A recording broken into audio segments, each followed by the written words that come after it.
I don't know whether you get this very often wherever you go, but I'm getting more and more people saying, you know, Donald Trump, he really is somebody to admire because he goes for it. He makes a decision and he acts, and he does things. I mean, even if some people feel they're outrageous, and even, frankly, if 50% of them don't work. Hey, everyone. Hold on to your seats because Donald Trump just dropped a truth bomb on Meghan Markle, and it's sending shockwaves everywhere. In his latest comments, Trump didn't hold back, calling Meghan terrible and suggesting that Prince Harry is already suffering enough. He does actually sort of speak positively. Yeah, it does. It does feel like the attitude towards him has changed quite a lot. And definitely since 2016. Yeah, in exactly an hour's time, we're going to be going through a list of things that maybe, and please contribute, things that maybe we could be learning from him. Lessons to learn from Donald Trump. What would you say is something you think, why don't we do that? Do get in touch on that. Yeah, get in touch. I'll be really interested to see what people say about that. Because in the UK, I think the attitude towards him is still different to, obviously, over in the US. I think people are a little bit more sceptical here. Some slightly changing their view, but nonetheless, do get in touch, gbnews.com/your say on that. What are the lessons we could learn from Donald Trump, in your view? Get in touch, and we'll be talking about that, particularly in exactly an hour's time. Right now, though, we're still talking about Donald Trump because he has now made it very clear that he is not going to deport Prince Harry. As he says, the Duke already has enough problems with his wife. She's horrible. Or she's terrible. Called her terrible, that's right, yeah. Well, it comes after the Duke and Duchess of Sussex cheered on the UK team at the Invictus Games opening ceremony. And we're joined now by royal broadcaster Helena Chard. Helena, thank you for joining us. What did you make of the Duke and good morning. What did you make of the Duke and Duchess making that appearance yesterday? Oh, well, goodness, it was an electric, I think, time actually in the stadium, BC Place Stadium. But and I'm sure they were feeling elated hearing Trump's announcement, which is quite funny. Got enough problems with his wife. She's terrible. So I think they had a great time. I mean, just to remember, it's a 9-day sporting event in Vancouver, Whistler. And actually, it is Harry's best work, I would say. Invictus, meaning undefeated in Latin. It was electric. As usual, Meghan sort of turned up fairly last minute, was looking very loved up and doing a fabulous performance of unity. I think they've still got Ashley Hansen, who is their sort of PR person, who's guiding them, wanting them to look more united and doing more joint sort of appearances. So hopefully, well, for them, this has worked. We saw Meghan with her blue pom-poms, you know. Is he right? Is Meghan's carefully crafted image falling apart? And what does this mean for Harry's future? Let's break it all down. But first, make sure to hit that subscribe button so you never miss out on the latest updates. Trump's brutal take on Meghan. So, what exactly did Trump say? Well, in a recent interview, he absolutely unloaded on Meghan Markle. He called her terrible and made it clear that he thinks Prince Harry has enough problems dealing with her. And let's be honest, this isn't the first time Trump has thrown shade at Meghan. He's never been a fan, and Meghan hasn't exactly been shy about her dislike for him either. But here's the thing, this time it feels different. This isn't just Trump being Trump, it's a sign that Meghan's media protection is wearing thin. Sitting on the seat, having a good time.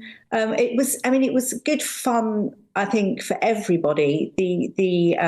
Just remembering what it's all about. It's a sort of, games. It's an international multi-sport event, and it is actually aimed at the wounded and injured and sick armed forces personnel and veterans. 500 competitors came together from 23 countries. And it was, I tried to watch it actually on a live stream, but there was a lot of interference. But it just seemed like everyone was having a lovely time, and there was flying sort of whales, dolphins in the you could see. I think is that them arriving? That's them arriving. Well, that's what I wanted to ask you about, particularly though, because in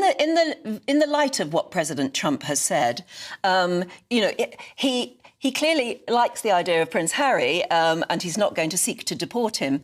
But he clearly made it very clear that he didn't like Meghan. And so the two turn up, and it's great to see them together. And I quite agree with you. The games themselves are wonderful and quite an achievement for Harry. But there's no doubt they were incredibly loved up when they arrived. I don't know why we're seeing the inauguration there. But there's no doubt that their public display of affection was really for President Trump, wasn't it? I think it quite possibly was, but as I said, I know that Ashley Hansen has advised them as well to be more together. I mean, obviously, what can we say? Meghan Markle isn't particularly liked, and I think it's self-induced. She comes over as quite disingenuous, and we've heard about the grief grifting. I mean, there's so many stories, and now obviously this has now followed them into the US. We've known about it from the UK, but I just feel that, she put on a great performance. But Prince Harry did really well, and I think in a way it's a plus sign for them, in that going forward. Do you agree with him? Let me know in the comments. Prince Harry, from royal star to Hollywood sidekick. Now let's talk about Harry. Because let's be real, his transformation over the past few years has been wild. He went from being one of the most beloved royals, a decorated war hero, a symbol of duty and service, to a guy who's basically Meghan's sidekick in Hollywood. He's cut off from his family, he's lost his military titles, he's out here making Netflix documentaries that no one is watching, and Trump just said out loud what many have been whispering for years: Harry's suffering. Would he have torched his entire royal legacy if Meghan hadn't come into the picture? Hopefully Meghan's going to learn something from, keeping slightly back. But she did make a speech to begin with. I think it wasn't actually in the main arena, and was talking very much about family, and it was quite very much about them as a family, and then sort of introducing the Warriors. But I think lovely just to see the excitement of all the bands performing.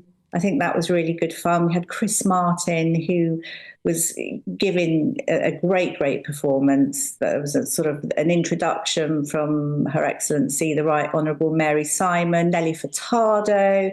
As I said, Meghan and her pom-poms. And I think just to remember as well, Chris Martin, who's a great performer, he actually penned the Invictus anthem in 2014 and did a sort of performance. OK, we'll leave it there for the moment, Helena. Thanks very much indeed for that. I think you're dead right. I mean, the excitement over the games is quite something. But the public display of affection... Let's see what happens. I mean, they weren't just holding hands. She grabbed his face and snogged. Yeah. I mean, there's no other word for it. And you don't usually see that. Well, you heard Helena say it might be an exercise in PR more than anything else. They've got people advising them very closely, haven't they? So cynics would say, I suppose. So cynics would say. Yeah. OK. Are you that cynical about them? I think you may be. Ever such a lot of people already getting in touch saying, lessons we could learn from Donald Trump, where do you start? And we're getting a list, so keep your thoughts coming. Yep. My goodness, those pictures of Harry and Meghan at the Invictus Games, they were putting on such a public display of affection, you couldn't help but think that's for Donald Trump. Well, it's possible, and good morning to you too as well. I mean, what a put down by Donald Trump, though. That is something, and he's not forgotten the fact that Meghan said, when she went to Canada, remember when she went to Canada and was going to move to the States, I'm not going to go there if Donald Trump becomes is president. And what did she do? Moves to Montecito.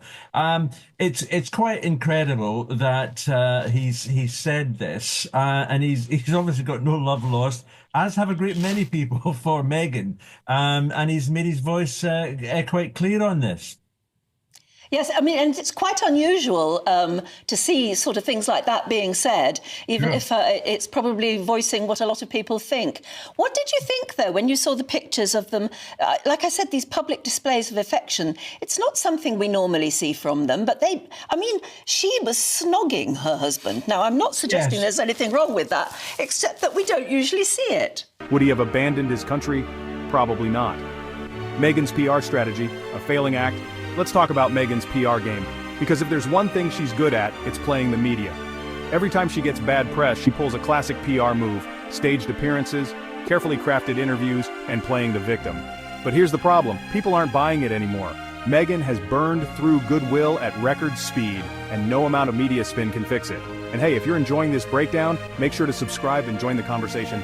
No, we don't. I mean, you've got to work out what is happening in the background. I mean, I don't subscribe to this social media scenario, oh, their marriage is on the rocks and they're going to split up. I don't see any signs of that, at all. And I sincerely hope that their marriage doesn't split up, because really, in reality, they've only got each other and no one else. But yeah, I mean, clearly there's been some talks in the background that they've got to put on more of a united front, because everything else that they've tried beforehand hasn't really worked. And I'm not saying that what she did with snogging him and everything else is false. I sincerely believe that they have got affection and love for each other.